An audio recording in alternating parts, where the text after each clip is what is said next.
Transition.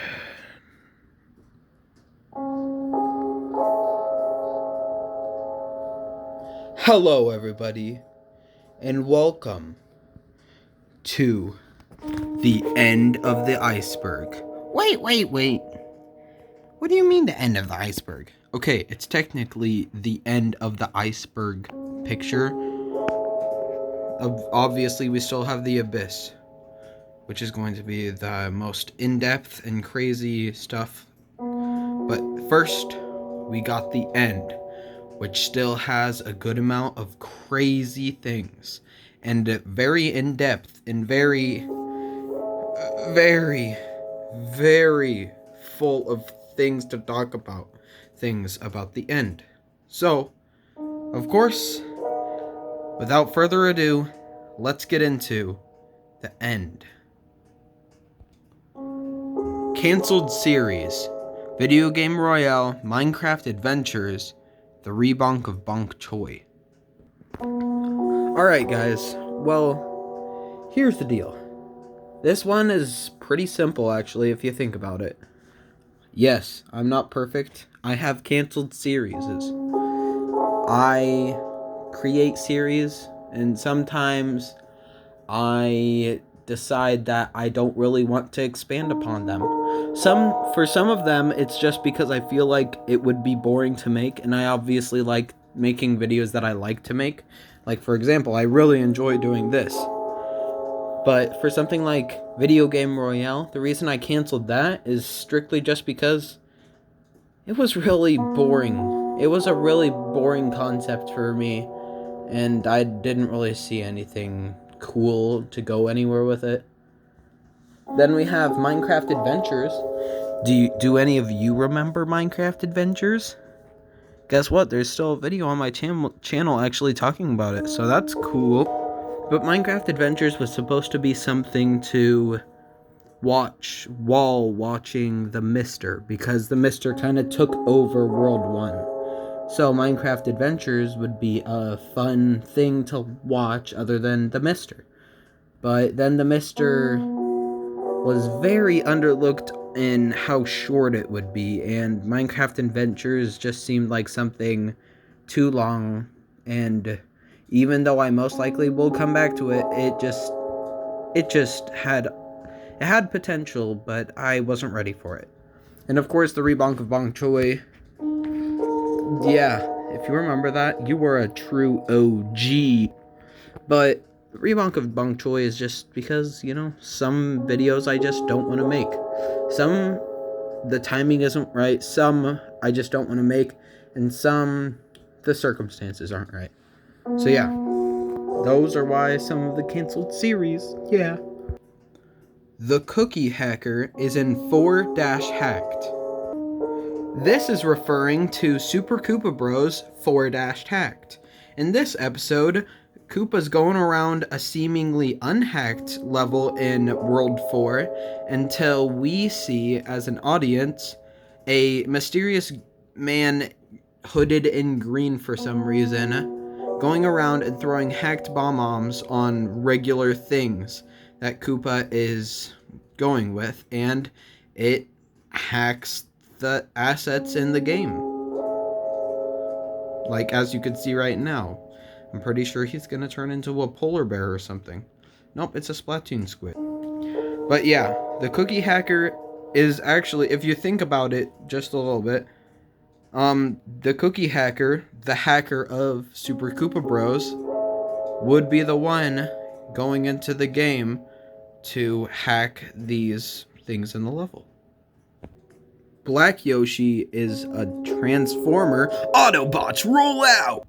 Okay, with all seriousness, Black Yoshi is just when I say Black Yoshi is a transformer, that means he can transform into other things. That does not mean he is a car that can transform into a robot. Anyways, yes. As you can see, Black Yoshi can transform into other things, which is a very heavily overlooked thing, in my opinion, because, it's a Yoshi that can transform into literally a different thing. Also, this is gonna sound really bad, but Black Yoshi usually only transforms into things that are the color black. And no, that is not because I'm, not being nice to people who are of that color. No, not at all. It's just that Black Yoshi does not have the full power. Yes, he has the power to transform, but he does not have the full power to transform into things that have actual color.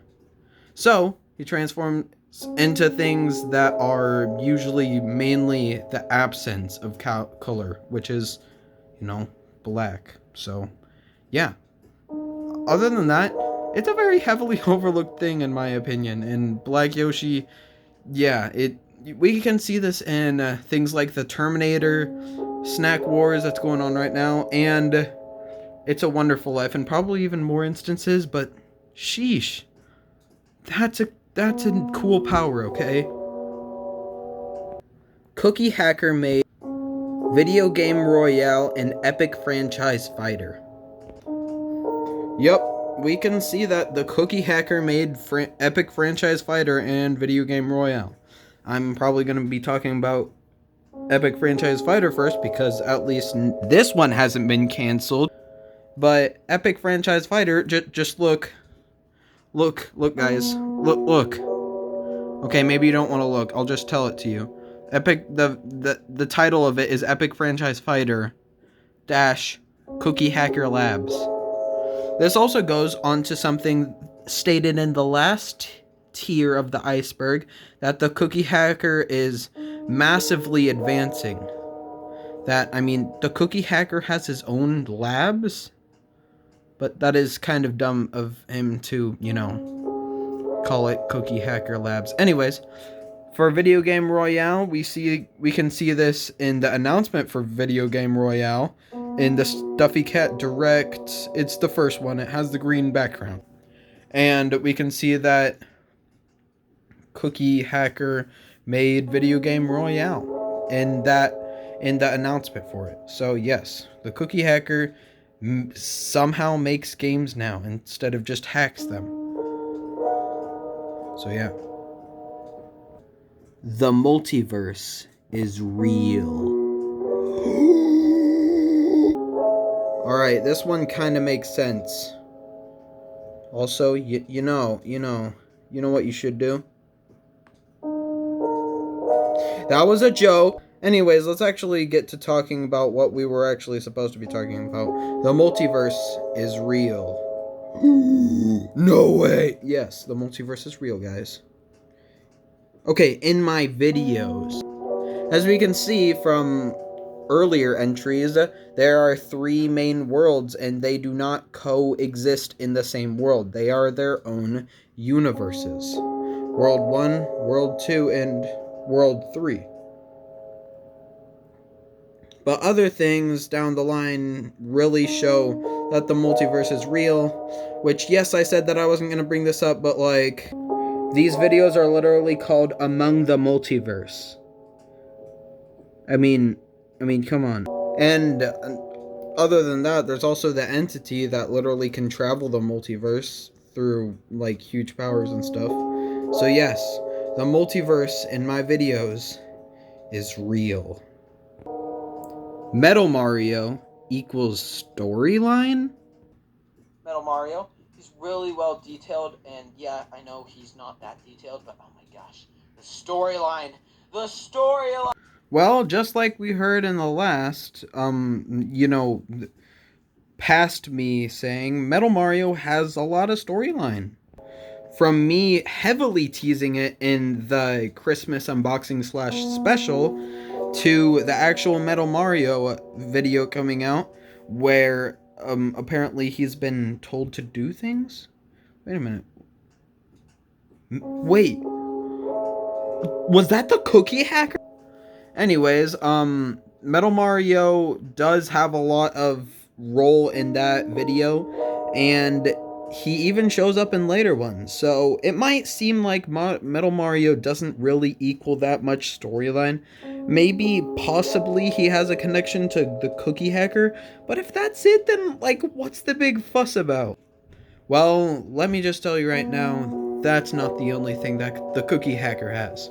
But no, I'm not going to tell you it because that would be spoilers for things to come. So I guess you still gotta wait for Metal Mario's storyline to come around.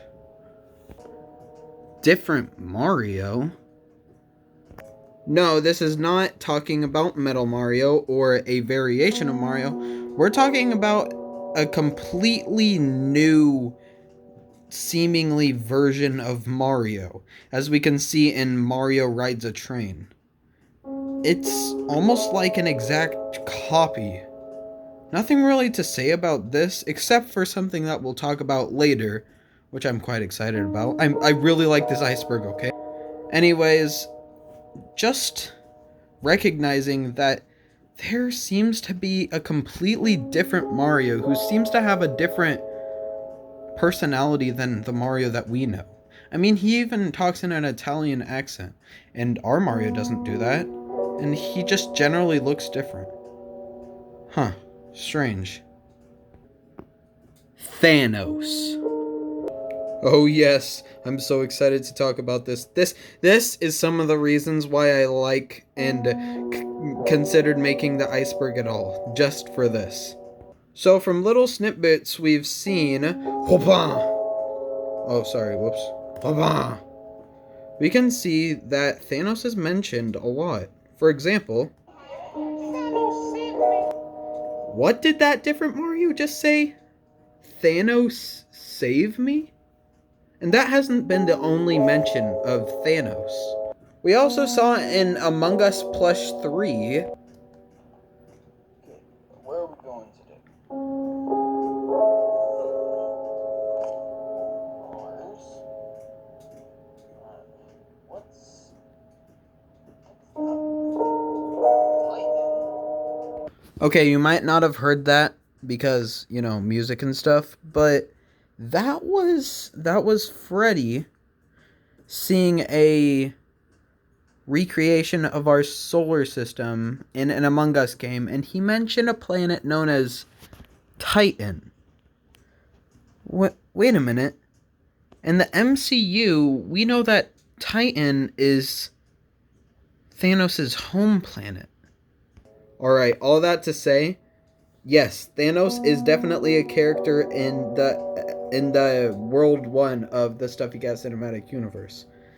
I am not going to say anything about World 2 or World 3, but even just the first time we saw Thanos at the post-credit scene of The Pursuit, Part 2, to be exact, we saw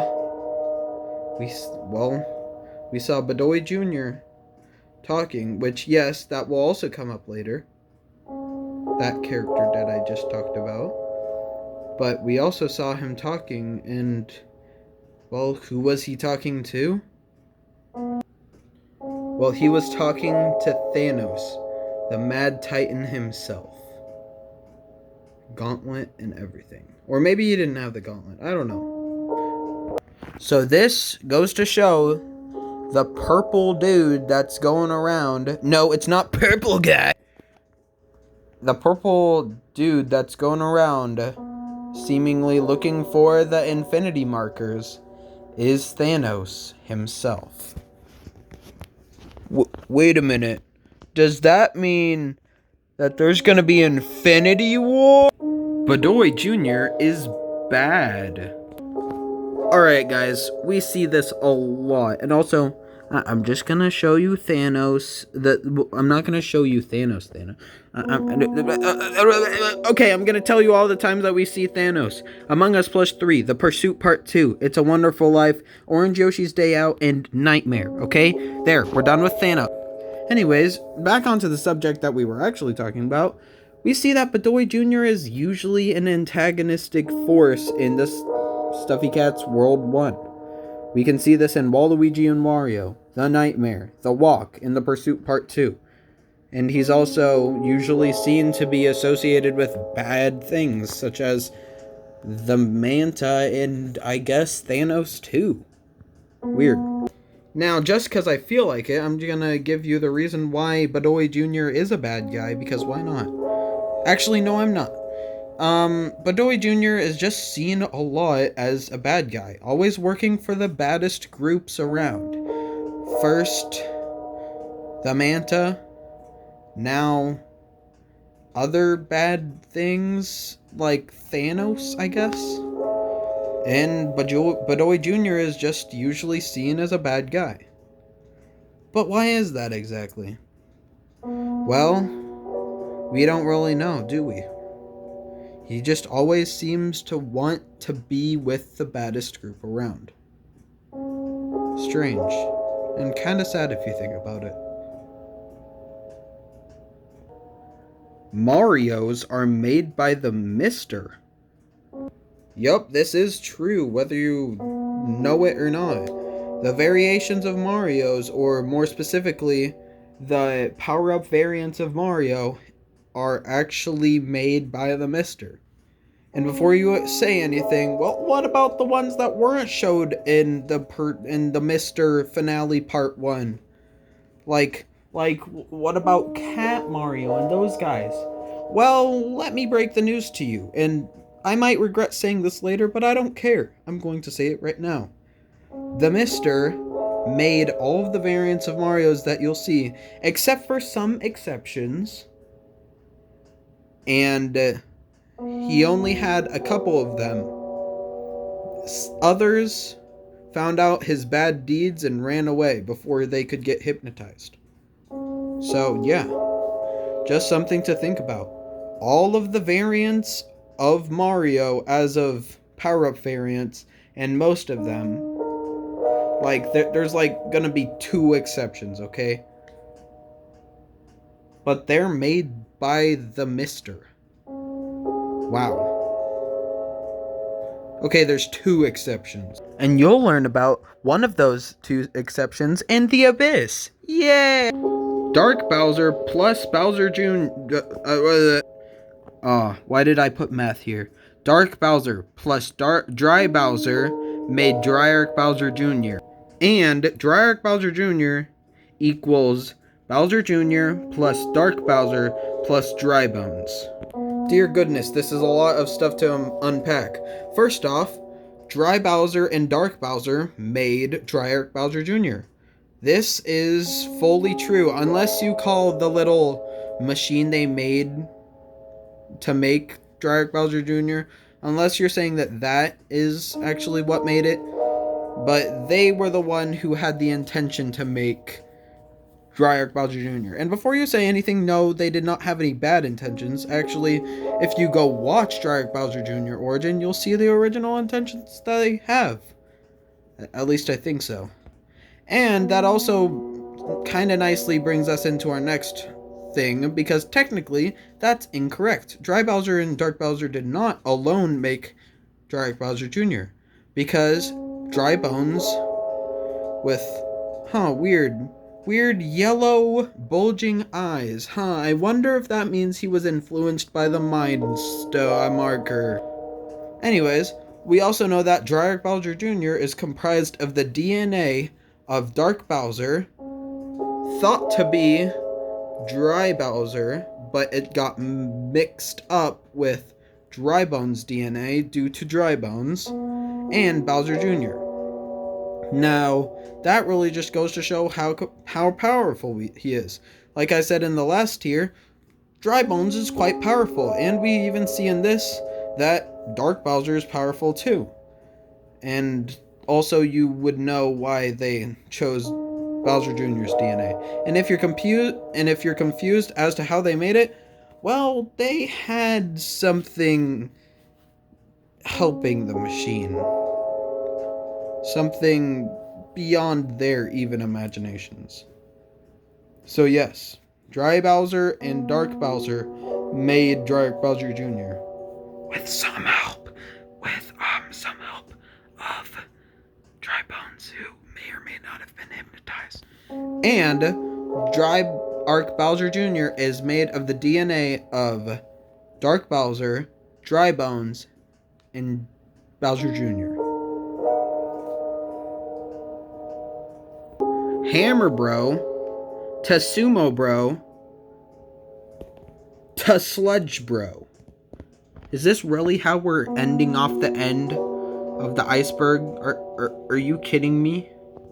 And this is actually kind of interesting. Alright, this is an interesting thing. Like I said, well, it is to me at least.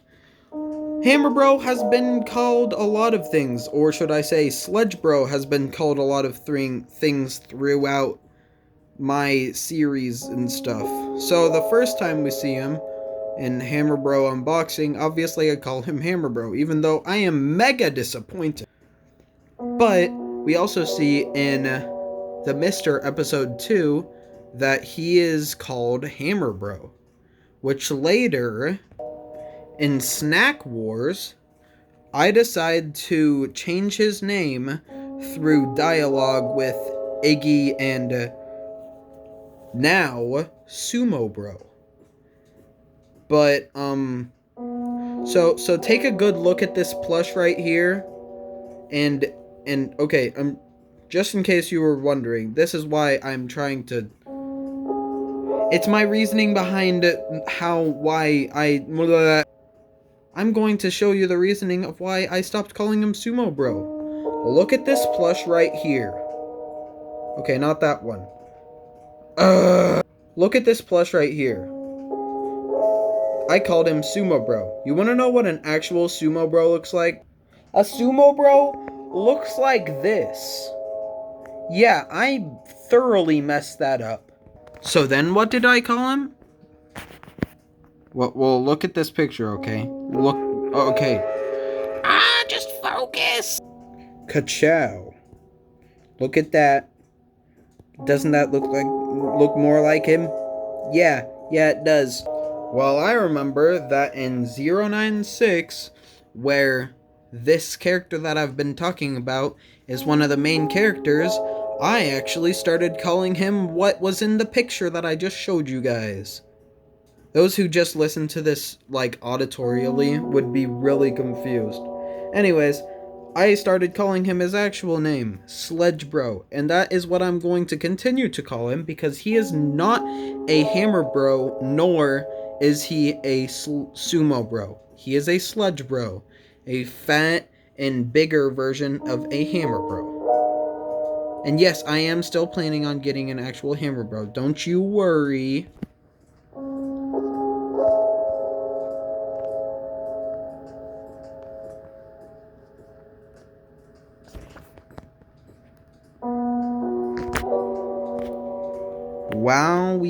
Wow. If you're saying, hey, that took a long time, the first two took like 10 minutes, okay? And if you're saying this took a long time, wait until we get to the abyss. So guys, again, good job, you did it. You got all the way through the end. Now, I am willing to bet that you probably didn't know some of the stuff that I said in this. Which, that's what the iceberg is about. So get ready for the next and last tier of the Stuffy Cat iceberg made in June 2022. The Abyss. Where there is going to be some stuff down here that I almost guarantee, no, I do guarantee that you do not know about. So get ready for the Abyss. Transition.